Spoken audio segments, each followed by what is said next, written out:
जय श्री कृष्ण भक्तों, आप सभी का एक बार फिर से स्वागत है हमारे चैनल शिव कृपा चैनल पर।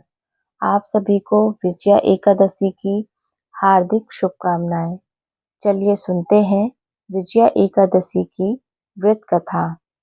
एक समय की बात है, धर्मराज युधिष्ठिर ने भगवान श्री कृष्ण से कहा, हे जनार्दन, फाल्गुन मास के कृष्ण पक्ष की एकादशी का क्या नाम है और उसकी क्या विधि है? कृपा करके आप मुझे बताइए। श्री भगवान बोले, हे राजन, फाल्गुन मास के कृष्ण पक्ष की एकादशी का नाम विजया है। इसके व्रत के प्रभाव से मनुष्य को विजय प्राप्त होती है। यह सब व्रतों में उत्तम है और इस विजया एकादशी के महत्व को सुनने या पढ़ने से सारे पापों का नाश हो जाता है।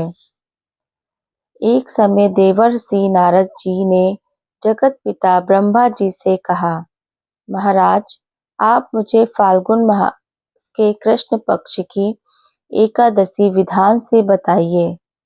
ब्रह्मा जी ने कहा, हे नारद, विजया एकादशी का व्रत पुराने और नए पापों का नाश करने वाला है। इस विजया एकादशी की विधि आज तक मैंने किसी से नहीं कही। यह समस्त मनुष्यों को विजय प्रदान करती है। त्रेता युग में मर्यादा पुरुषोत्तम राम श्री रामचंद्र जी को जब 14 वर्ष का वनवास हो गया था, तब वे लक्ष्मण जी और सीता जी के साथ पंचवटी में निवास करने लगे।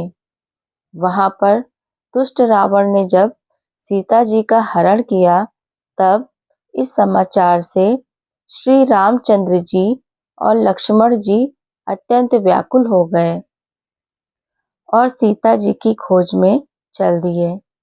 घूमते घूमते जब वे मरणासन जटायु के पास पहुंचे, तो जटायु ने उन्हें सीता जी का वृत्तांत सुनाया और वह स्वर्गलोक को चला गया।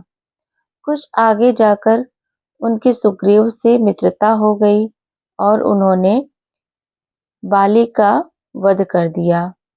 हनुमान जी ने लंका में जाकर सीता जी का पता लगाया और उनसे श्री रामचंद्र जी और सुग्रीव की मित्रता का वर्णन किया। वहां से लौटकर हनुमान जी ने भगवान राम के पास आकर सारा समाचार कहा।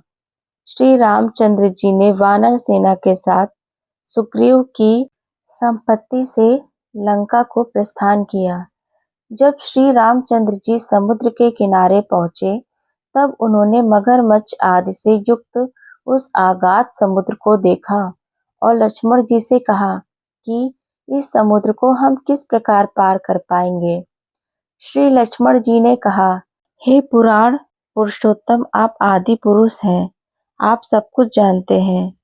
यहाँ से आधा योजन दूर पर कुमारी द्वीप में वक्तालव्य नाम के मुनि रहते हैं।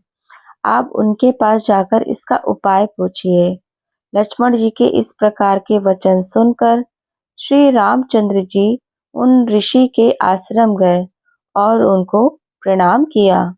मुनि ने भी उनको मनुष्य रूप धारण किए हुए पुराण पुरुषोत्तम समझकर उनसे पूछा, हे राम, आपका आना कैसे हुआ? रामचंद्र जी ने कहा, हे ऋषि, मैं अपनी सेना सहित यहाँ आया हूँ और राक्षसों को जीतने के लिए लंका जा रहा हूँ। आप कृपा करके समुद्र पार करने का कोई उपाय मुझे बताएं। इस पर उन ऋषि ने कहा, हे राम, फाल्गुन मास के कृष्ण पक्ष की एकादशी का उत्तम व्रत करने से निश्चय ही आपकी विजय होगी। साथ ही आप समुद्र भी अवश्य पार कर लेंगे। इस व्रत की यह विधि है कि दशमी के दिन स्वर्ण, चांदी, तांबा या मिट्टी का एक घड़ा बनाएं। उस घड़े को जल से भरकर 5 फल रखकर वेदिका पर स्थापित करें। उस घड़े के नीचे सज चना और ऊपर जौ रखें। उस पर श्री नारायण भगवान की स्वर्ण की मूर्ति स्थापित करें। एकादशी के दिन स्नान आदि से निवृत्त होकर धूप दीप नैवेद्य नारियल आदि से भगवान की पूजा करें। उसके बाद घड़े के सामने बैठकर दिन व्यतीत करें और रात्रि को भी उसी प्रकार बैठे रहकर जागरण करें। द्वादशी के दिन नित्य नियम से निवृत्त होकर उस घड़े को किसी ब्राह्मण को दे दे। हे राम, यदि तुम भी इस व्रत को सेनापतियों के सहित करोगे तो तुम्हारी विजय अवश्य ही होगी। श्री रामचंद्र जी ने ऋषि के कहे अनुसार इस व्रत को किया और इसके प्रभाव दैत्यों पर विजय पाई। अतः हे राजन, जो मनुष्य पूरे विधि पूर्वक इस विधि को करेगा, इस व्रत को करेगा, दोनों लोकों में उसकी अवश्य ही विजय होगी। श्री ब्रह्मा जी ने नारद जी से कहा कि हे पुत्र, जो कोई इस व्रत के महत्व को पढ़ता या सुनता है, उसे वाजपेयी यज्ञ करने का फल प्राप्त होता है। जो यह थी विजया एकादशी की व्रत कथा। इस दिन ब्रह्म मुहूर्त में उठकर स्नान करके शुद्ध वस्त्र धारण करने चाहिए। भगवान विष्णु की प्रतिमा या चित्र के समक्ष दीपक जलाकर पुष्प फल तुलसी दल और पंचामृत से उनका पूजन करना चाहिए। हाथ में जल लेकर व्रत का संकल्प करें और भगवान विष्णु से व्रत सफलता पूर्वक पूर्ण होने की प्रार्थना करें। रात में भगवान विष्णु के भजन कीर्तन करते हुए जागरण करना चाहिए।